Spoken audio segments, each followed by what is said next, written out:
Alright, guys, it's time to talk about my love life a little bit.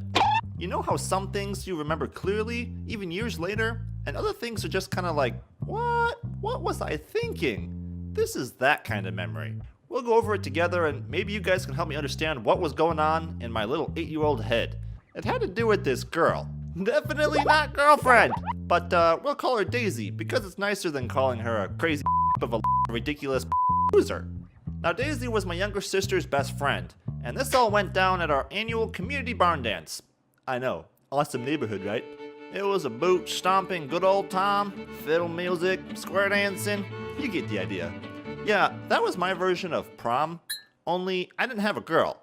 Yet. I was there with my little sister, but pretty quickly she found herself this handsome little cowboy to walk around with and hold her hand. They promenaded off into the sunset somewhere and left Daisy and I all alone. I guess Daisy got jealous, and Llama knows why she took it out on me. I was just minding my own business, doing my own version of a little hokey pokey dance in the corner. No, I wasn't, let's be real. Dancing by yourself is super awkward, and I first realized she was trying to hit on me when a rock sailed over my head.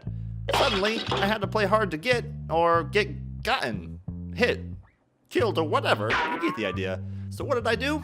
Well, I naturally started following her around. Yeah, that's playing real hard to get, Steve. Looking back, this is where present Steve would really like to go back and slap little Steve in the face. Like, seriously, what the heck? I'd like to think I was following her, like, on an FBI investigation. This girl was obviously dangerous to society. But probably more like I was just bored. A little hokey pokeyed out? Or maybe I was just curious. Definitely not in love, though. So, there I was, inconspicuously trailing Crazy Daisy through the dancers. She was definitely up to something. I saw her look over her shoulder a few times and then dart outside and disappear around the corner. I followed her. Why? I don't know, guys. Maybe because I didn't have any friends. Maybe I felt bad for her because my sister dumped her for little Joe, and now she didn't have any friends either. Maybe I was a dumb little 8-year-old. Yeah, I'm gonna go with that one. As soon as I poked my head around that corner, her hand shot out of nowhere and slapped me full in the face. This honestly happened, guys. My sister had the best friends. And I was innocent as a lamb. I was literally just walking there. So now that my face was thwobbing, I had to whip out the white flag and retreat somewhere safe. I needed a witness for my insurance in case another frontal assault came out of nowhere. So I went and mingled with the adults. And no, that's not the same as crying to your mommy. I couldn't find mommy.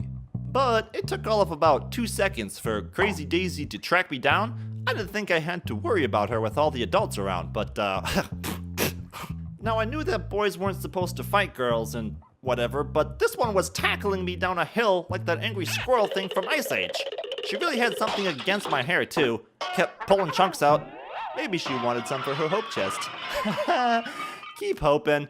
Like seriously, that girl did not stand a chance with me at this point. If this was love, then it wasn't love. Alright, pause. If you've seen my other video, you might be thinking, gee, Steve, you should have taken those wrestling lessons. Now, it wasn't like I was getting beat up all the time. It's just, whatever. Okay, I was. Now, this part is 100% true, guys. She sat on me, ripping out the last few precious pieces of my hair, and at that moment, I decided I'd rather go to hell than be bald at the age of 8. So, I jumped up, ready to judo kick her into next week, when some random mom walked by. She's like, "Hey now, Stevie, boys don't wrestle with girls." Gee, no kidding. Maybe because they're absolutely insane and have no scruples. I took her advice and left my dignity behind. Yeah, I ran. Over my shoulder, I heard Daisy telling that mom how I wouldn't stop following her around all day and bothering her. And get this, that mom says, "Oh, that's how boys act when they're trying to tell you they like you." And that's why I've never talked to another girl since. So now that I knew what she was capable of, I avoided her like the plague. So, back to the dance floor, and I'm busting out some sweet moves. Dancing with myself, uh-oh. Daisy shows up, who cares? But then she comes up to me and says, "Sorry for slapping you so hard. Here's some of your hair back. Oh, and alright, fine. I guess you can dance with me."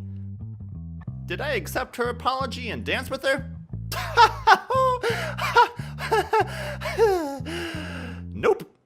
I took my hair and went home early. Watched football with my dad. Oh. Alright. Here we go. It's Mimi 9 times. Subscribe to have a good time. That's right. We don't mind. Your ugly behind, just so long as you keep it in line. That's fine. I ring the bell to be the first notified for one of the greatest shows ever online. That's right. It's Mimi 9 times.